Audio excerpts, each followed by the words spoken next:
আসসালামু আলাইকুম। ফেসবুকে যারা কাজ করতেছেন বা করবেন ভাবতেছেন, তাদের উদ্দেশ্যে কিছু কথা মনোযোগ সহকারে শুনবেন, কিছু উপকৃত হতে পারবেন। আপনি প্রোফাইলে কাজ করবেন না পেজে কাজ করবেন, এ নিয়ে আপনার অনেক ভাবনা, এ নিয়ে অনেক চিন্তা, এ নিয়ে আপনার কৌতূহলের শেষ নেই।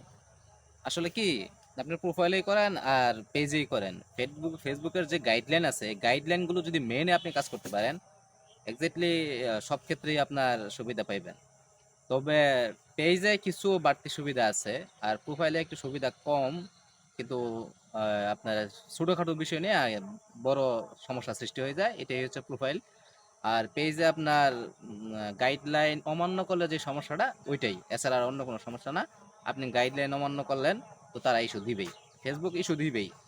তো এখন আপনার রিচ, এঙ্গেজমেন্ট, ফ্যান, ফলোয়ার এগুলো নিয়ে মহা চিন্তা ভাবনা। তো আসলে এই যে মানুষ বলে যে কমেন্ট করে যান, কমেন্ট করে যান, আমার এখানে কমেন্ট করে যান, এতগুলো ফলোয়ার পাইবেন, আমার এখানে কমেন্ট করে যান, রিচ এঙ্গেজমেন্ট বাড়িয়ে নেন, এগুলো নিতান্তই আসলে উম, অতটা গুরুত্বপূর্ণ না। যেটা গুরুত্বপূর্ণ এটার উপরে আমাদের লক্ষ্য খুবই কম, সেটা হচ্ছে কন্টেন্ট, ভালো কন্টেন্ট। অবশ্যই আপনার ভালো ভালো কন্টেন্ট বানাতে হবে। ভালো কন্টেন্ট থাকলে আপনার পাবলিক বা যারা আছে, অডিয়েন্স যারা আছে, এরা অবশ্যই আপনার কন্টেন্ট যদি পছন্দ হয়, আপনাকে নিজের থেকে নিঃস্বার্থভাবে আপনাকে ফলো দিয়ে যাবে। আর এই ফলো দিলে একজন, দুইজন, তিনজন করে আপনার ফলোয়ার বাড়বে, আর এরা কিন্তু আপনার নিঃস্বার্থ ফলোয়ার, এরা সবসময় আপনার অপেক্ষায় থাকবে যে পরবর্তীতে আপনার কন্টেন্টটা কখন আসবে, এই নিয়ে কিন্তু তারা অপেক্ষা করবে। তো এই ফলোয়ারগুলো কখনো যায় না।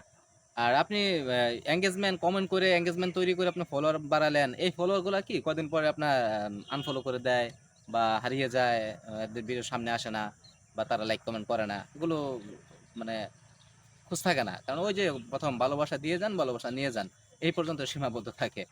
তো এই ক্ষেত্রে আমি বলবো যে আপনি যদি কন্টেন্ট ভালো করেন, ভালো ভিডিও তৈরি করেন, সমসাময়িক বিষয় নিয়ে ভিডিও তৈরি করেন, ফেসবুকের কোনো ভালো শিক্ষামূলক কোনো ভিডিও বানান, অবশ্যই আপনি সাকসেস হতে পারবেন। তো এটা যদি আপনি যদি বুঝে থাকেন, তাহলে আজ নয়, আপনি কাজ শুরু করে দেন।